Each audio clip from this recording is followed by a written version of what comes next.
I just spent over $3,100 on silver. And instead of just buying, BU silver rounds and eagles, I decided to get some 90%, some 40% even, and some Morgan silver dollars. Some of them are BU and gorgeous, and some of them are the worst condition I've seen in a very long time.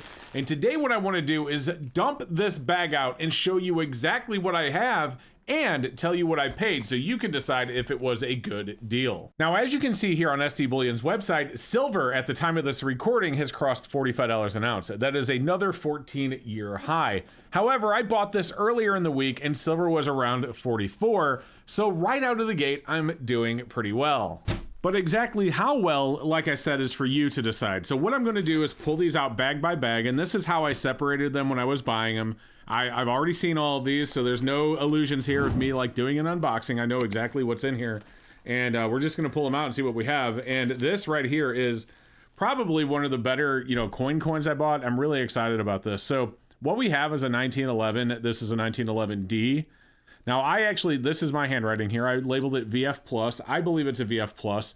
There is a little bit of a rim ding right here, but I don't think it's anything major. I don't think it's going to take away from it.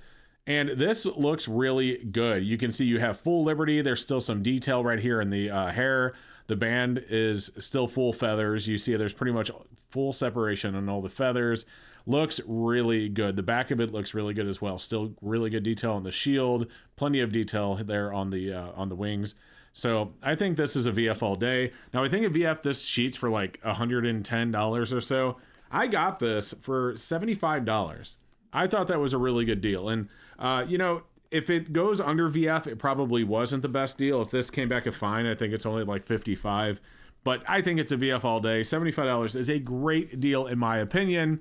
But again, leave your comments down below and let me know what you think. All right, next up, we'll just pull these out. Okay, so this is my bag of good Morgan silver dollars. And you can see I wrote 35 on it because that is what I paid. And let's go ahead and pull them out. And I'll show you what we have. Now, what I mean by good is that like these are not cleaned, problem-free is basically what I call them. Although a couple of these will have some of these tone spots right here. Now, if you don't know what that is, these have been, and you can tell, these have been in these 2x2s for a very long time. And what happens if you get like a hole in the 2x2 from rubbing up against other coins or hitting the staples, because sometimes people don't smash them down like I do, the staples will tear into the Mylar and then air gets in and makes that over time. So these have been in here for years, probably decades they've been in these. But I thought this was a really nice one. I think there's a little bit of rub on the breast feathers there. We have this 1890 Morgan right here that looks pretty decent. Now you see this goop right here on In God We Trust. That's actually on the Mylar. So I moved it earlier when I was looking at it. But it's not on the coin, it's on the Mylar. So I think this one is fine. You have this 1880S. Now this one is marked 63. I disagree. There's some rub on the breast feathers here. I don't think this is a 63. I think this is what they call a slider, which is an almost uncirculated, like AU58 probably, because of what's going on with the breast feather. Now, if this was an O mint, like a New Orleans, it'd be a different story because the O mints had weak breast feathers, but the S's did not. So that was pretty good. Now, here's another one that we have, some of this, these tears in the Mylar. These have been in here forever. I wish I knew what it said under here, but I mean, it was probably like under $10. I mean, it was a long time ago. You can't see that. You can kind of make out like the impression. But anyway, here's another one right here. They had it marked AU, or whoever. This was just a person selling them. So anyway, right there, I paid $35 a piece for those. It melts like a little over 33, I think, at the time I bought them. So I thought that was really good. All right, next up, we have some 40% half dollars. Now, I paid $5 a piece for these. They melt for like 6 and change. I probably should have paid less. Now, listen, I understand that, there's over $6 in silver, and I'm saying I should have paid less than 5, but look at some of these. These are going to be impossible. I mean, it's already hard to sell 40%ers for anywhere close to melt, right? These are going to be really hard to sell with all of this rust. I kind of just want to throw them in my furnace and see. I've never melted 40% and see how it pours. I imagine it doesn't pour really good. But these had to have been like in the bottom of like a Folgers can, over the years that just kind of collected a bunch of rust. And this one right here is a 1970, which I I'm gonna be honest. I didn't know that when I bought it. We have apparently a 70 in here. But yeah, this one right here, I don't know. Maybe some easiest on that one. I don't know. We'll see. I don't like cleaning coins, but that one might warrant it. But my point is, I have to go through the rest of these and make sure they're all, 65 through 70. I was told they were all 40%ers, and 70 is a 40%er. But yeah, I mean, like, I should have paid like $4 for that, not $5. And this one, and this one, this one. And I have some, it's crazy, as I have some silver dollars that kind of look like that too. And I'm going to show them to you guys. We have a lot more in this bag, including a huge bag of 90. And I'm going to show that to you in a minute. But listen, today's video does have a special sponsor. So we are going to run that clip really quick. And when we get back, we will show you the rest of what's in this bag. And again, I'll tell you everything I paid. Today's video is sponsored by US Gold Mining Inc. On September 17th, 2025, the Federal Reserve announced a new rate cut, signaling a major shift in US monetary policy. Chairman Jerome Powell's term ends in May 2026, and President Trump has already named potential replacements while the Treasury prepares for a full review of the Fed's policies. At the same time, Russia and China have been building independent gold markets, moves that bypass the US dollar and highlight the growing global demand for gold. These changes have helped push gold to historic levels, breaking its 1980 inflation-adjusted high. Goldman Sachs even named gold as its highest conviction trade ever. Now, the GDX, the world's largest gold mining ETF, it is up about 107% so far in 2025, compared to just 13% for the QQQ Tech Index. With a 79% chance of another rate cut in October and a 91% chance in December, many analysts believe this could mark the first true gold stock bull market in 20 years. And that, of course, brings us to today's sponsor, US Gold Mining Inc., ticker USGO on the NASDAQ. US Gold Mining owns the Whistler Project in Alaska, one of the largest undeveloped gold copper projects in the region and located near Anchorage, the state's main population center. The Whistler Project mineral resource estimate comprises 294 million tons at 0.68 grams per ton gold equivalent for 6.48 million ounces gold equivalent indicated, plus 198 million tons at 0.65 grams per ton gold equivalent for 4.16 million ounces gold equivalent inferred. You should review US Gold Mining's latest annual report on Form 10-K and the technical report summary incorporated in it for more information on the project and the mineral resource estimate. Now, the company itself went public in April of 2023 at $10 per share when gold was just under $2,000 an ounce. Today, gold is above $3,600. And US Gold Mining has quite the unique ownership structure. About 78% of the shares are still held by its parent company, and another 4.5% are owned by insiders and management. In total, more than 80% of the shares are tightly held. The political support for Alaska's resource development is another factor. On his first day in office, Trump issued an executive order to unleash Alaska's extraordinary resource potential, followed by another order calling for immediate measures to increase American mineral production, specifically including copper and gold. Alaska's Governor Mike Dunleavy has personally visited the Whistler Project, as has U.S. Senator Lisa Murkowski. Even local leaders such as Matanuska Sucinta, borough mayor and borough manager have shown their support, and Alaska is even moving forward with plans for a road system that would directly connect Whistler to Anchorage, making the project even more accessible. And now, US Gold Mining is at one of its most important moments in its history so far. The company has started the Preliminary Economic Assessment, also called a PEA, which is an initial economic review of the project. With gold at more than $3,600 per ounce and copper at about $4.50 per pound, the timing could not be better. For anyone interested, please review US Gold Mining's filings, including its annual report on Form 10-K and the full technical reports, which are available through sec.gov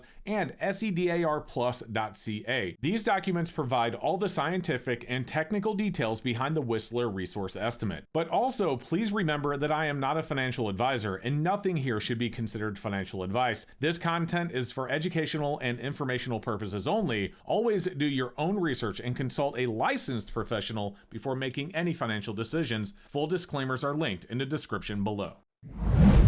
All right, so let's keep going. I'm going to put my hand in here and pull out the next bag. And this one right here, now I paid $33 a piece for these. These are cleaned.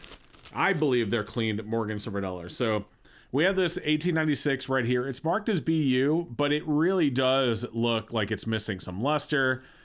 I mean, I think this one's been clean, and if you hold it at the light, you can see some scratches, like what looks like cleaning scratches on it. This one right here also marked BU. I think we're looking at kind of the same thing.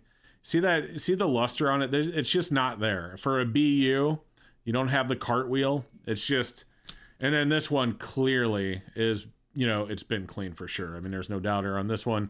Again, they've been in here for a long time. No, yeah, it's still silver. 33 is around what melt value is, and they're still good looking coins. I could put those in my whatnot or whatever. I don't know what I'm going to do with them all, but I don't think they're really that bad. Now, next up we have, okay. So remember we were talking about these? Okay.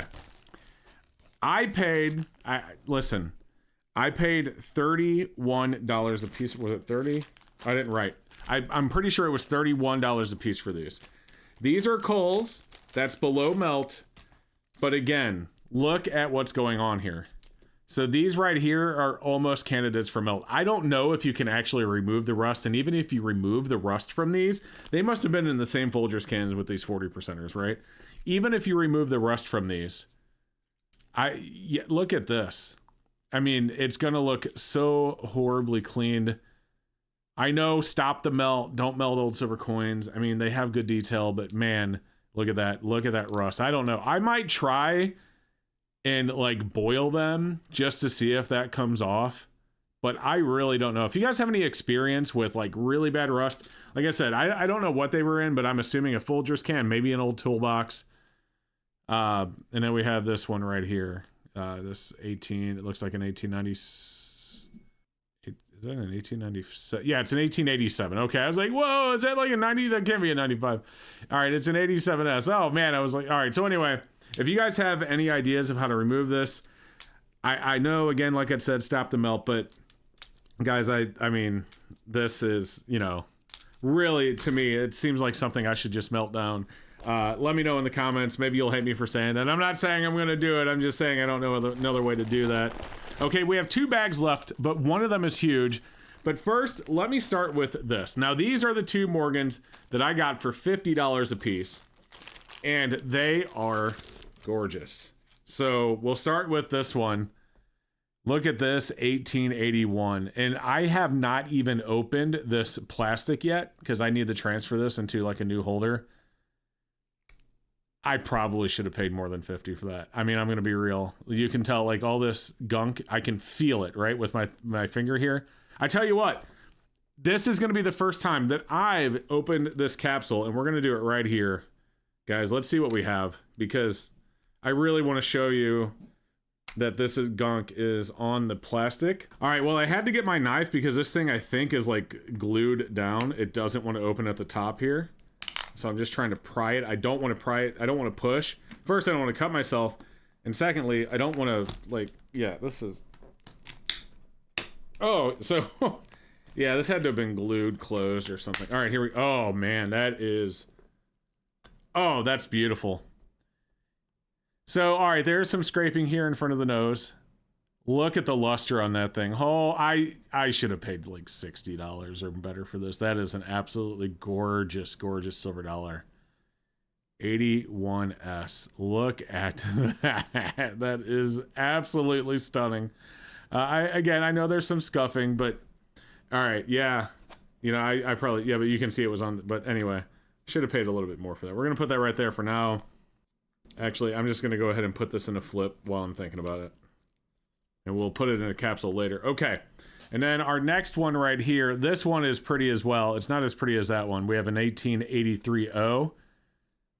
But this one is, you know, again, there's gunk on the back of this. I don't know what these were held in. Oh, this one opened up easily. I don't know what these were held in, but let's take a look at it without the holder. Yeah, really nice luster. See that cartwheel right there? Look at that on the reverse. That is a beautiful coin. We're going to flip this one as well. All right, let's get that in there. That is a stunner. So I should have paid 60 for this one. I think I was right on 50 on that one. Both good deals, both below sheet. I think these retail at like 65. I think this one right here, you're going to get more for just because it's so pretty. But yeah, I mean, it is what it is. I got them for 50 bucks and they were happy. I'm happy. So very cool. $50 a piece on those.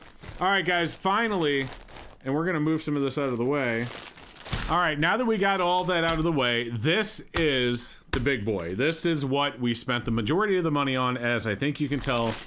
We have a massive bag of 90% here. Now, I went through and checked the dates. There's no better dates. There's no like 21 Walkers or anything like that. No 16 Deed Mercs. They're all common dates, but they're all really good condition for the most part. There's a few Walkers that might be a little slick, like this one right here, for example.